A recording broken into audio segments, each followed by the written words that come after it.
तरफ जहां देश में स्वच्छ भारत का नारा दिया जा रहा है, वहीं दूसरी तरफ दिल्ली के गाजीपुर में कचरे का अंबार लगा है जो 213 फीट ऊंचा है। वहीं ताजमहल की ऊंचाई 229 फीट है। 2019 में कहा जा रहा था कि आने वाले साल में ये ताजमहल की ऊंचाई को भी पार कर देगा, लेकिन इस कहर को रोकने में 30 महिलाओं ने ऐसा काम किया जो काबिले तारीफ है। गाजीपुर के कूड़े के ढेर से तकरीबन 50 मीटर की दूरी पर एक छोटी सी 2 मंजिला इमारत है, जहाँ 30 महिलाएं इस गंदगी को दूर करने के लिए अपना योगदान दे रही हैं। खैर, जब शुरुआत हुई थी तब सिर्फ 30 महिलाएं थी, लेकिन अब ये बढ़कर 200 से भी ज्यादा हो गई हैं। देश के लिए इस शानदार काम को मुकम्मल कर दिखाया है एक एनजीओ ने, जिसका नाम है गुलमहर ग्रीन। गुलमहर ग्रीन ने न सिर्फ गाजीपुर लैंडफिल को कम किया, बल्कि कूड़ा बीनने वाली महिलाओं को बेहतर रोजगार दिया, हर महीने फिक्स सैलरी दी और उनके हाथों में कला थमाई। ईस्ट दिल्ली के गाजीपुर लैंडफिल और शहर के सबसे बड़े थोक मांस और फूल बाजारों के बीच बने इस डंप के पास तकरीबन 400 परिवार रहते हैं। यहाँ रहने वाले ज्यादातर लोग पश्चिम बंगाल, बिहार और उत्तर प्रदेश से आए रेफ्यूजी हैं, जो हजारों टन कचरे से अपना गुजारा करते हैं। लेकिन 2013 में infrastructure leasing and financial services ने लैंडफिल से कचरे को हटाने के लिए गाजीपुर में एक वेस्ट टू एनर्जी प्लांट बनाया। लेकिन इस कदम से सैकड़ों कचरा बीनने वालों पर बेरोजगार होने का खतरा पैदा हो गया। फिर इसी कंपनी ने अपनी CSR विंग नालंदा फाउंडेशन के जरिए से इन लोगों को रोजगार देने के लिए गुलमहर की शुरुआत की। आज गुलमहर ग्रीन एक ऐसा एनजीओ है जो समाज और पर्यावरण दोनों को बेहतर बनाने पर काम कर रहा है। वहीं इसका खास मकसद गरीब और खासकर कचरा बीनने वाली महिलाओं को रोजगार देना है। इसलिए ये एनजीओ उन महिलाओं को रिसाइकलिंग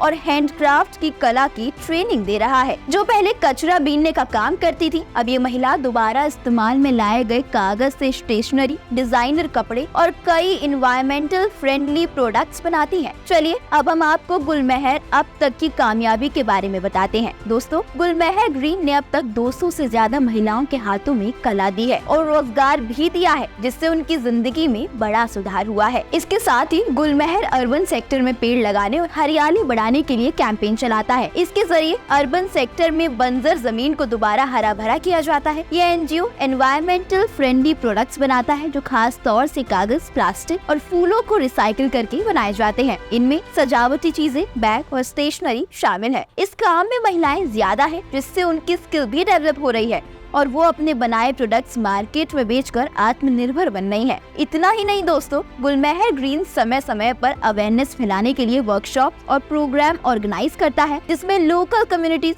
स्कूल, कॉलेजेस और गवर्नमेंट इंस्टीट्यूट्स को जोड़ा जाता है। गुलमहर में मेंटर के रूप में काम करने वाले अनुराग कश्यप ने कचरा बीनने वालों को कारीगरों में बदलने के सफर के बारे में बात करते हुए कहा, हमने गुलमहर की शुरुआत एक मकसद से की थी, गाजीपुर में कूड़ा बीनने वालों को जमीन की नई राह देना। गाजीपुर अपने सबसे बड़े डंप साइट और फूलों के बाजार के लिए जाना जाता है। हमने इन दो चीजों को मिलाकर महिलाओं को आत्मनिर्भर बनाने के बारे में सोचा। इसी सोच ने गुलमहर की नींव रखी। पहले कदम के तौर पर हमने गाजीपुर की महिलाओं को प्रेरित करने की कोशिश की कि उन्हें डंप साइट पर काम करना क्यों बंद कर देना चाहिए और इस तरह से काम में शामिल होना चाहिए। काफी ट्रेनिंग और ऑन ग्राउंड फील्ड विजिट के बाद हम गाजीपुर के कुछ कूड़ा बीनने वालों से जुड़े और तब से हम हर दिन आगे बढ़ रहे हैं।